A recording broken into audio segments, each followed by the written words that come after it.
मैं 18 साल की एक मेहनती लड़की हूँ। मेरे बाबा की मौत के बाद मैं ठेला लगाकर फल बेचा करती थी। एक 22 साल का नौजवान हर रोज़ मेरी दुकान पर आता और मुझसे एक संतरा खरीदकर चला जाता। लेकिन जब संतरे का मौसम ख़त्म हो गया तो वह एक दिन मेरे पास आया और मुझे ढेर सारे पैसे देकर बोला कि कहीं से भी 250 संतरे ला दो, वरना मैं मर जाऊँगा। उसकी बात सुनकर मैं हैरान रह गई और जब मैंने उसका पीछा किया तो उसका सच पता चला तो मेरे होश उड़ गए। दोस्तों, मेरा नाम पायल है और मैं अपने माँ बाप के साथ रहती थी। मेरे बाबा फल बेचने का काम करते थे। मेरे एक बड़े भैया हैं जो कि शादी के बाद अलग मोहल्ले में रहने लगे और घर की कोई जिम्मेदारी नहीं लेते थे। जब मैं 18 साल की हुई तो मेरे बाबा की अचानक मौत हो गई और हमारी ज़िंदगी पर मानो दुखों का पहाड़ टूट पड़ा, क्योंकि बाबा की कमाई से ही हमारा घर चलता था। मेरी माँ 3 घरों में काम करती थी जिससे थोड़ा बहुत पैसा आ जाता था, लेकिन गुजारा मुश्किल था। तब मैंने माँ से कहा कि अब मैं खुद फल बेचूंगी। हालांकि उस समय औरतों का ऐसा काम करना आम बात नहीं थी। माँ पहले सोच में पड़ गई, लेकिन मैंने उन्हें समझाया कि जब भैया हमारी जिम्मेदारी नहीं निभा रहे तो मुझे ही आगे आना होगा।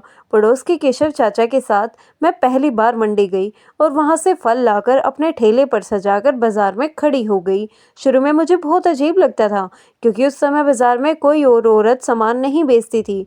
लेकिन धीरे धीरे लोग मुझसे ताज़ा फल खरीदने आने लगी। मुझे देखकर दूसरी औरतों ने भी काम शुरू कर दिया और तब मुझे अच्छा लगने लगा। ठंड का मौसम आते ही मैंने संतरे बेचने शुरू किए और मैं जब भी मंडी से फल खरीदती हूँ तो पहले खुद चेक कर देखती हूँ। अगर स्वाद अच्छा लगे तभी फल खरीदती हूँ।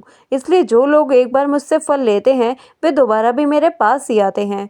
आज जब मैं बाजार में संतरे बेचने लगी तो बहुत से लोग आकर मुझसे संतरे खरीद रहे थे। तभी एक महंगी कार आकर रुकी और उसमें से करीब 22 साल का एक नौजवान उतरा, जो कि देखने में काफ़ी अमीर और सभ्य लग रहा था।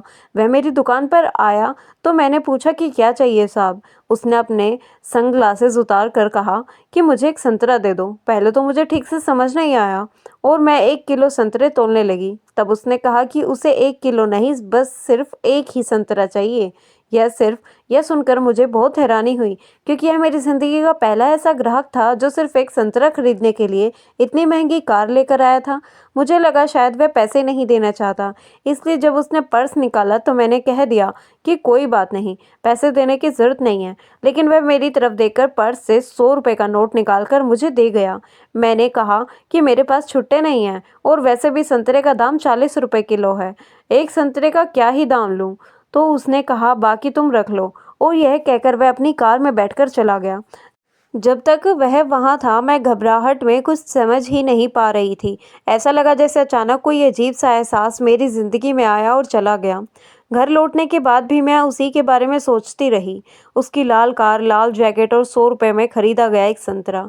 अगले दिन जब मैं फिर से संतरे बेच रही थी तो वह नौजवान दोबारा सामने आ गया, इस बार काली कार और काली जैकेट में। उसने फिर से एक संतरा मांगा।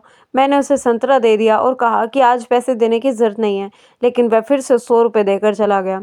बाजार में और भी बहुत सी संतरे की दुकानें थीं, फिर भी वह रोज़ मेरे पास ही आकर एक संतरा ले जाता और 100 रुपये दे जाता।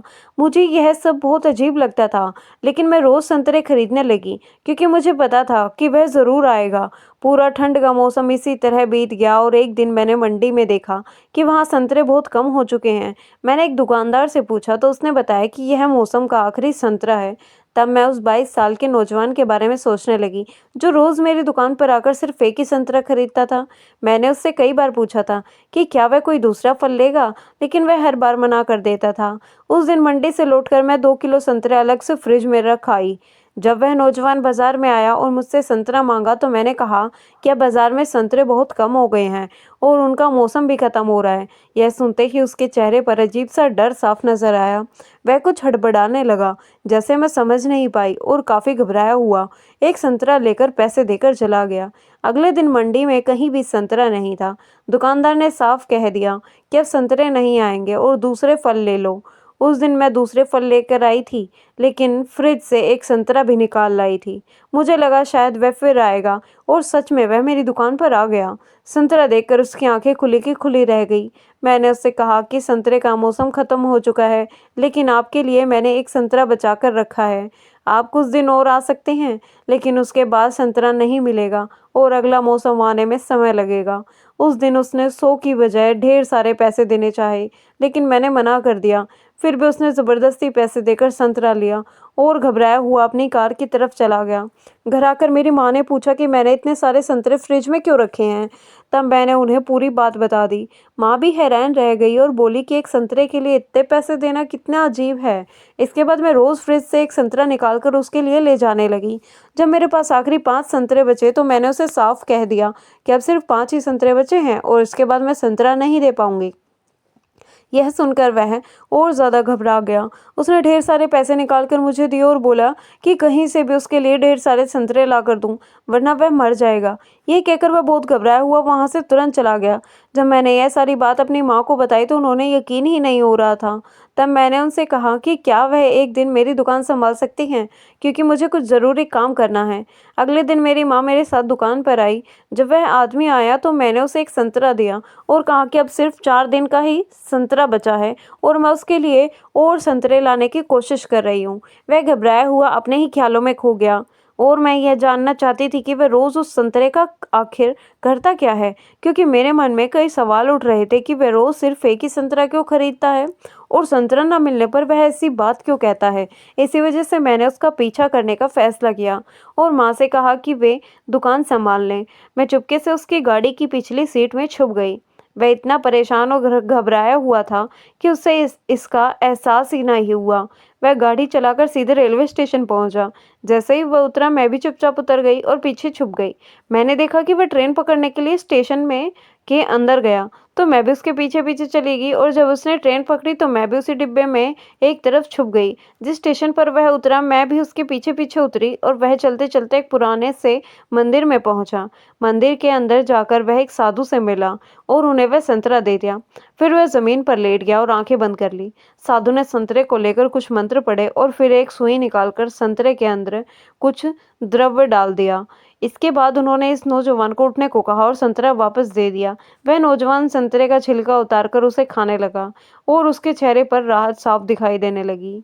उसने साधु को धन्यवाद कहा और वहां से चला गया। मुझे यह सब कुछ देखकर कुछ भी समझ नहीं आ रहा था, इसलिए मैं मंदिर में ही छुपी रही। तभी वहां एक और औरत लाल साड़ी में आई और उसने साधु से कुछ बातें करके उन्हें पैसे देकर चली गई। उनकी बातें सुनकर मुझे अंदाजा हो गया कि यहाँ कुछ गलत चल रहा है। तभी मैंने मन में ठान लिया कि मैं उस 22 साल के ग्राहक की मदद करूंगी, क्योंकि अब मुझे सच्चाई का कुछ हिस्सा समझ में आ चुका था। अगले दिन भी मैं फ्रिज से एक संतरा निकालकर अपनी दुकान पर लाई और मेरी माँ भी मेरे साथ थी। मैंने उन्हें पहले ही बता दिया था कि कुछ दिनों तक उन्हें ही ठेला संभालना पड़ेगा। उस दिन भी मैंने उस आदमी का पीछा किया और इस बार मैं उसके घर तक पहुंच गई। उनका घर देखकर मैं हैरान रह गई, क्योंकि वह बहुत अमीर था। उसके बंगले के बाहर कई महंगी गाड़ियां खड़ी थी। जब मैं अंदर जाने लगी तो चौकीदार ने मुझे रोक लिया। मैंने बताया कि मैं उसके ग्राहक से ज़रूरी बात करना चाहती हूँ। तभी उसने मुझे देख लिया और अंदर आने का इशारा किया। उसने बताया कि उसका नाम समीर है और मैंने अपना नाम पायल बताया। उसने पूछा कि क्या मुझे संतरा मिल गए हैं।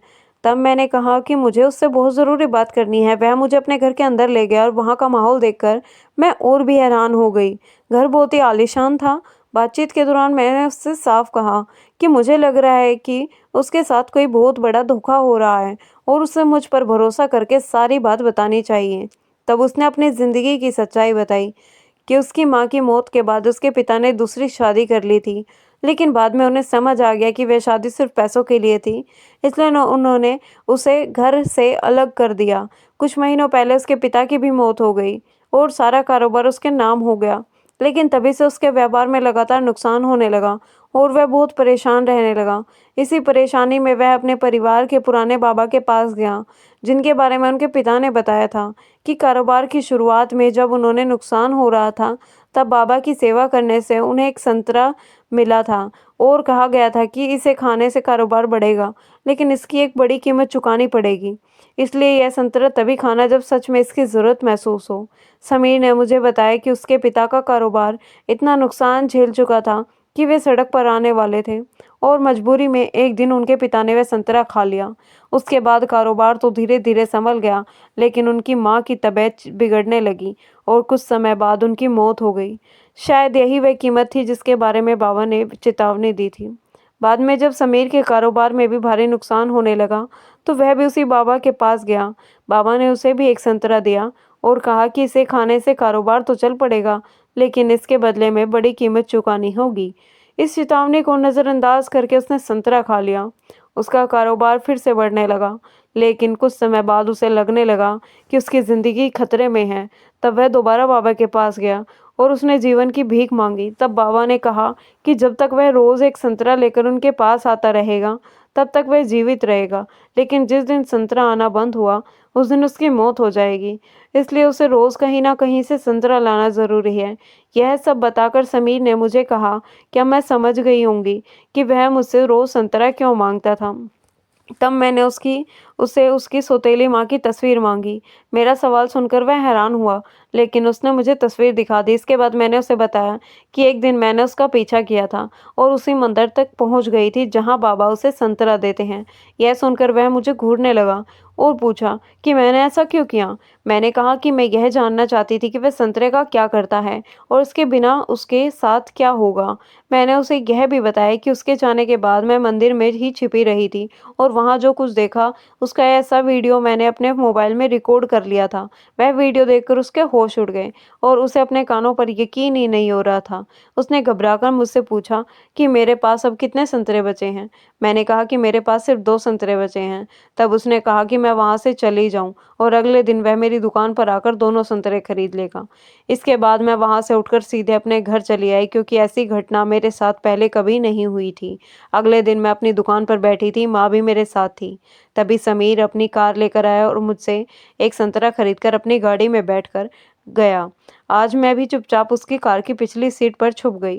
वह सीधे उसी मंदिर पहुंचा और बाबा के सामने जाकर लेट गया। मैं दूर से सब देख रही थी। तभी बाबा ने एक सुई निकालकर संतरे में कुछ डाल दिया और समीर को खाने के लिए दिया। लेकिन बाबा ने जो संतरा दिया था उसे मैंने अपने दिए हुए संतरे से बदल दिया और वही संतरा समीर ने खा लिया। समीर के जाने के बाद वही औरत फिर बाबा से मिलने आई और उन्हें पैसे देने लगी। तभी अचानक पुलिस वहां पहुंच गई और बाबा व उस औरत को रंगे हाथों से पकड़ लिया गया। उसी वक्त समीर भी सामने आ गया और बोला कि अब उनका खेल खत्म हो चुका है और जो संतरा बाबा ने दिया था वह सबूत के तौर पर पुलिस को सौंप दिया गया। दरअसल बाबा और समीर की सौतेली माँ मिलकर संतरे में धीमा जहर मिलाते थे ताकि किसी को शक न हो और समीर की मौत के बाद सारी संपत्ति सौतेली माँ को मिल जाए। कारोबार में भी नुकसान की इसी साजिश का हिस्सा था, क्योंकि कंपनी के खातों में गड़बड़ी करवाई जा रही थी। समीर सिर्फ डर और अंधविश्वास की वजह से इस जाल में फंस गया था, लेकिन सच्चाई सामने आते ही वह बच गया। इसके बाद समीर मुझसे बहुत खुश हुआ और उसने मुझे अपनी कंपनी में काम करने का मौका दिया, अच्छे पैसों के साथ। कुछ समय बाद उसने मुझसे अपने दिल की बात कही और बताया कि पहली बार बाजार में मुझे देखकर ही उसे मैं पसंद आ गई थी, इसलिए वह बार बार मेरी ही दुकान पर आता था। सच कहूँ तो मैं भी उसे मन ही मन पसंद करने लगी थी और शायद इसी वजह से मैंने उसकी मदद करने का फैसला किया। बाद में हम दोनों की शादी हो गई और शादी के बाद समीर ने कहा कि मेरी माँ भी हमारे साथ ही रहेगी। जब मेरे भैया को पता चला कि मेरी शादी एक अमीर घर में हो रही है, तो वे भी रिश्ता जोड़ने आए, लेकिन हमने उनसे दूरी बनाए रखी, क्योंकि जब हमें उनकी सबसे ज़्यादा ज़रूरत थी तब उन्होंने हमारा साथ नहीं दिया था और अब सिर्फ लालच के कारण रिश्ता निभाना चाहते थे। तो दोस्तों, कैसी लगी आपको हमारी कहानी आज की, कमेंट में ज़रूर बताएं और हमारे चैनल को सब्सक्राइब ज़रूर करें। धन्यवाद। मिलते हैं कल आपसे एक और नई कहानी के साथ।